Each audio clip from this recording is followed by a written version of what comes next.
Live from the Jersey Shore to the world. Get up, get out, do something. Wake up with Jeremy Grunin. Take the show wherever you go. Download the free Radio Pup app for your smartphone or tablet. Join the conversation. 732-505-1160. News Talk Radio WOBM AM 1160 and 1310. Listen online at WOBMAM.com. Hey, welcome back. Wake up with Jeremy Grunin. 7:09, Wednesday, May 4th, 49 degrees, getting up to 52 and rainy. WOBM AM 1160 and 1310 News Talk Radio. Streaming live on the Radio Pup app and WOBMAM.com. 732-505-1160. To join the conversation, we are now talking to Tara Lieb. She is a registered nurse and transitions of care coordinator at Community Medical Center. Good morning, Tara. How are you? Good morning. Great. How are you? I am fantastic. All right, Tara. So listen, first of all, I'm like super confused about what a transitions of care coordinator is. So you're going to have to help me with that. So why don't you give me kind of an overview of what that job is all about? Sure. So we meet with the patient at the bedside. We focus on patients who are at high risk for readmission. And we meet with them at the bedside. We provide them with education about their chronic illness. And then we follow up with them once a week via telephone calls for a month post-discharge, at least. And then if they need additional support in between those weeks, we're there for them as well. And so the purpose of transitions of care is to prevent them from being readmitted back to the hospital, but also make sure that they're staying well and empower them to manage their chronic conditions past those 30 days. Cool. Okay. So what kind of educational background do you need for that? I know you're a registered nurse. I am a registered nurse. I have a bachelor's of science in nursing. We did go to a Coleman training seminar where we got certified in the Coleman theory, which has to do a lot about empowering and coaching the patients on how to take care of their disease. Okay. Cool. So and so how did you kind of get into this area at Community Medical Center? I'm pretty sure when you were going through nursing school, you're like, oh, I totally want to be a transition of care coordinator. Was that like first? I didn't even know that it existed. So one of the reasons why I went to nursing school was that I was excited about the fact that there were so many different paths to take in nursing.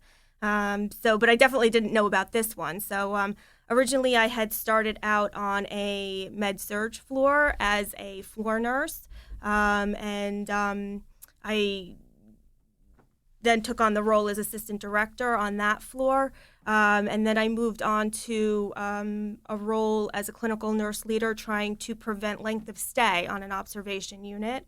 And then I was approached by the CNO at the time, who had asked myself and one of my coworkers to go up to corporate and be part of a planning committee for transitions of care. At the time, Barnabas Health was forming this committee to develop transitions of care throughout the system. So, and naturally, just kind of slid into the role. Yeah. All right. So you just never said no. You just kept taking that next step, huh? All right. So what's next? Like, what's the next step for you? The next step is to continue on. We're really in our infant stages here. So we're still working with the folks up at corporate and with the different transitions of care coordinators at different sites, and really trying to streamline the process for our patients. And at this point, we kind of want to let everybody know who we are and introduce ourselves to obviously our hospital, but also the community, and let them know that there's support out there. All right, but what I'm asking you is, let's just you and me talking for a second, right?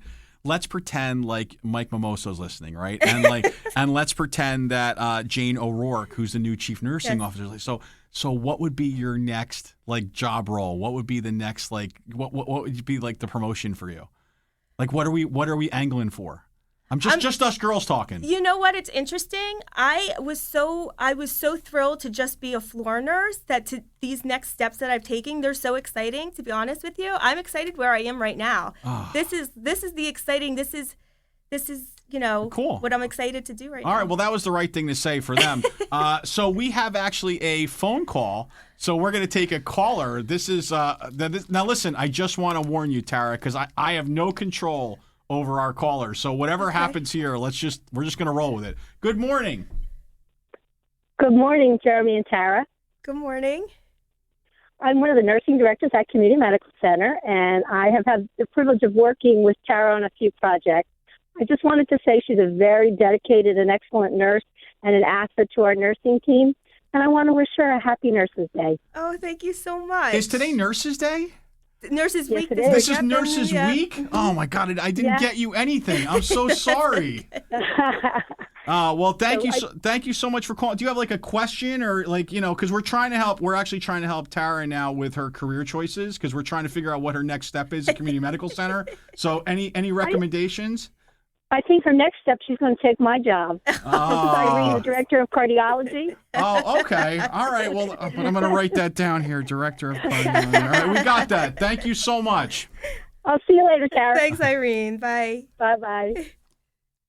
All right, good. See, there you go. All right, that was a layup for you. All right, so okay, we've talked enough about your career. Stop talking to me about that already. All right, so talk to me about some of the mentors in your career.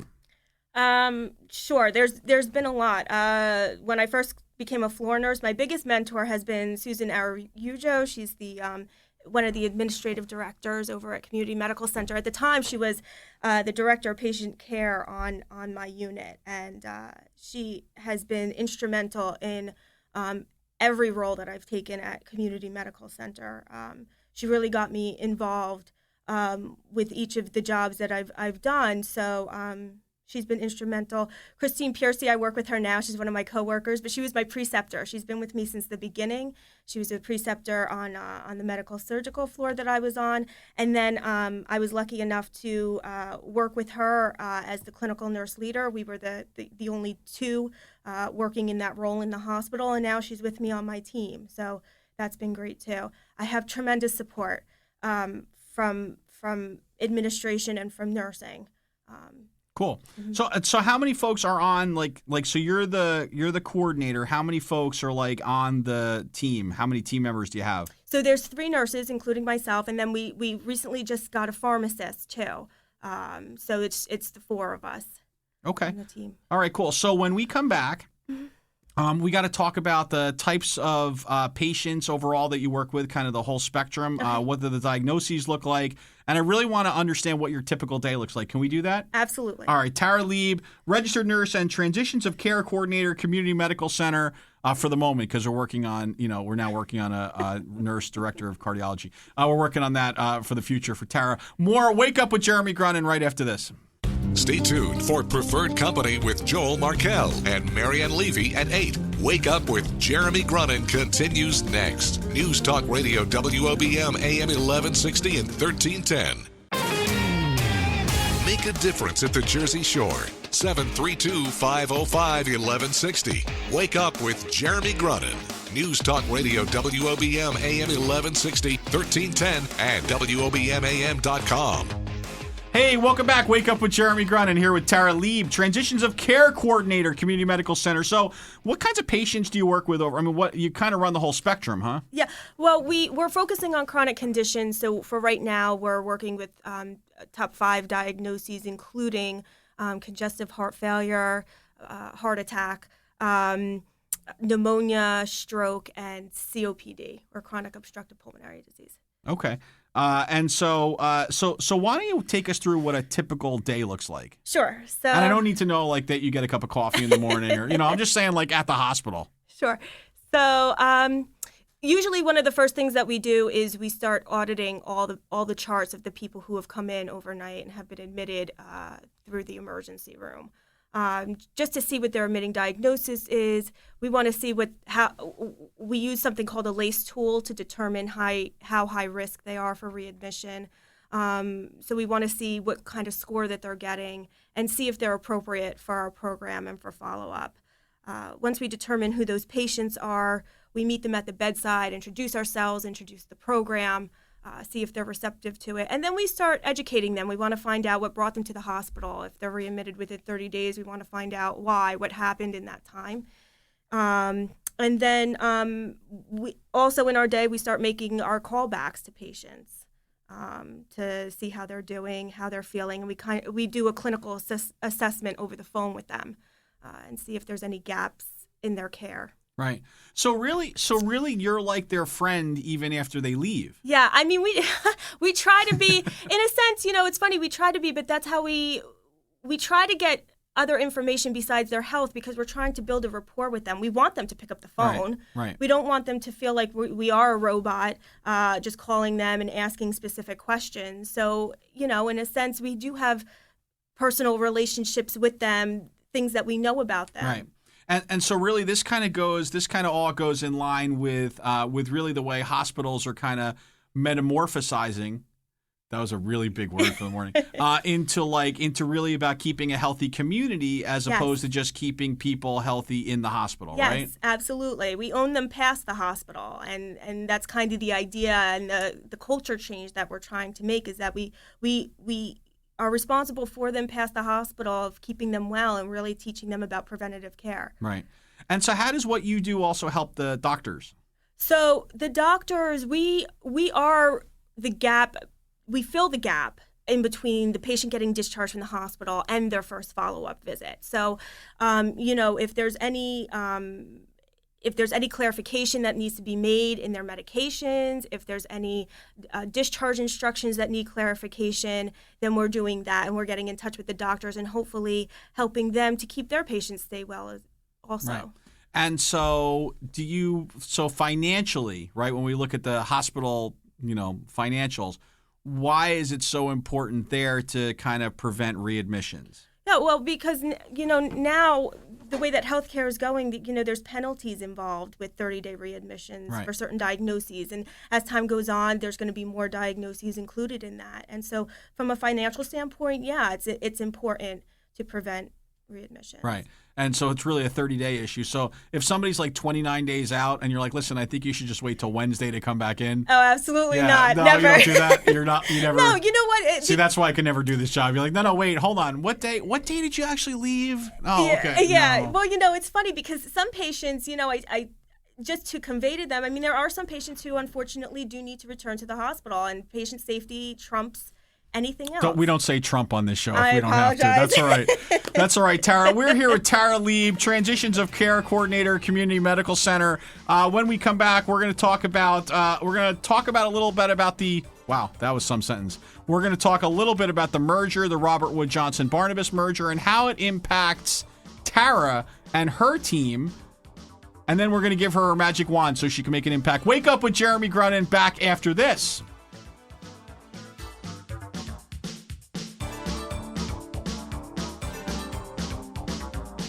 The news is next. Live from the WOBM Newsroom, the Town Square, New Jersey News Network, and Fox News Radio.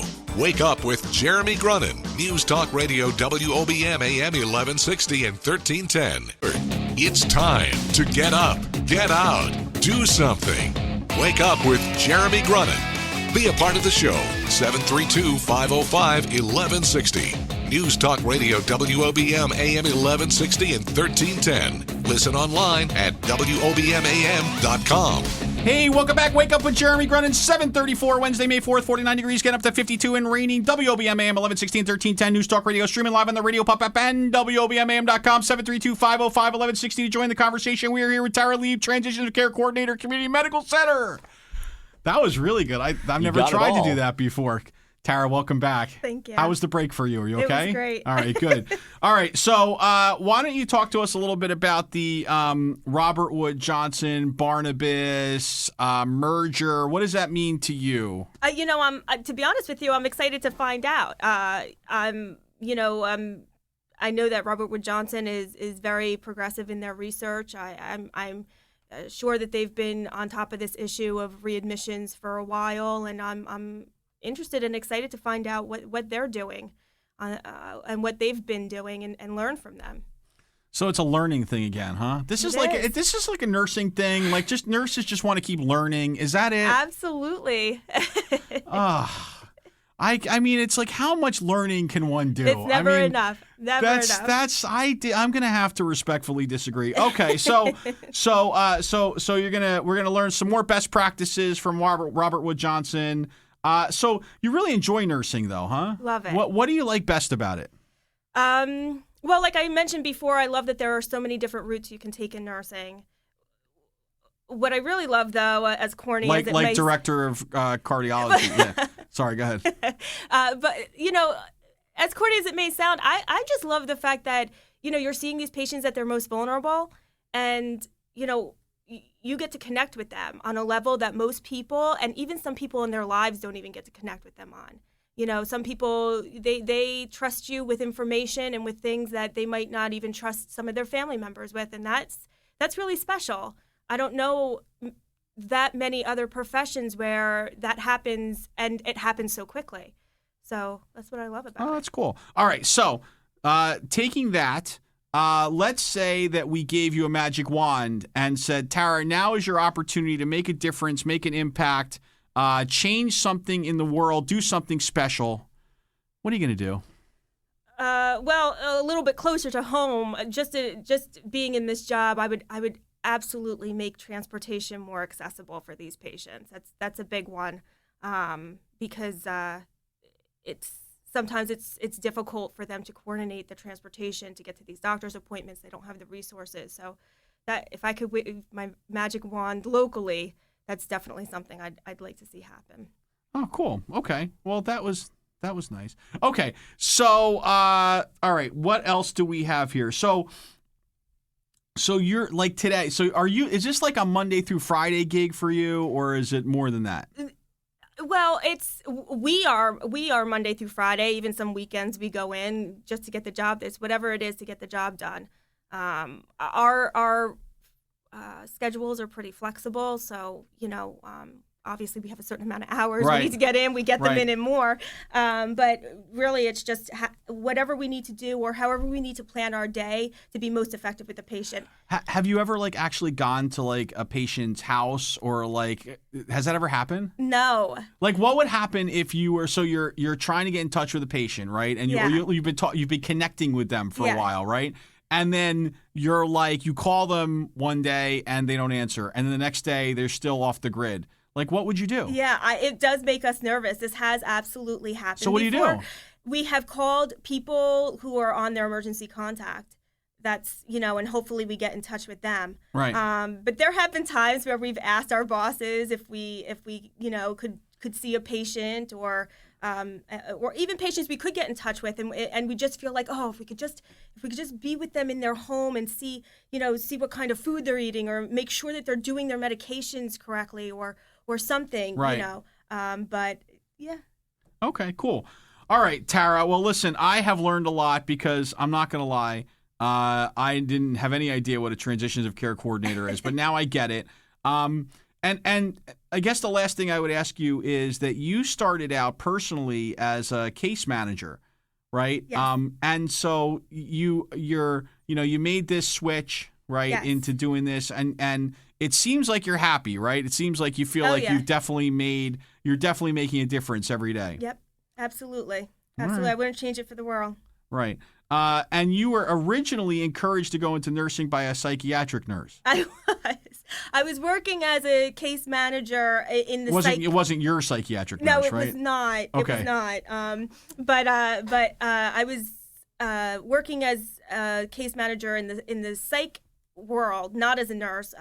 And I was working with the severely mentally ill and dual diagnosis drug and alcohol addicts. And the psych nurse would come in, and I was really nervous to progress in that field, because I felt like my options got more narrow if I went on for my master's in that field, and what if I didn't like it? So he had said, why don't you get into nursing? If you don't like, you'll do exactly what you do now as a psych nurse.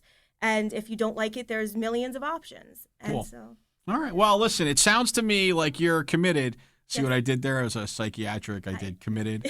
See what we did? It's like a play on words, something trumps something else. You did that before. Now we're even. But it sounds like you're super committed to what you're doing. Sounds like you're making a difference every day, which is what this show is all about.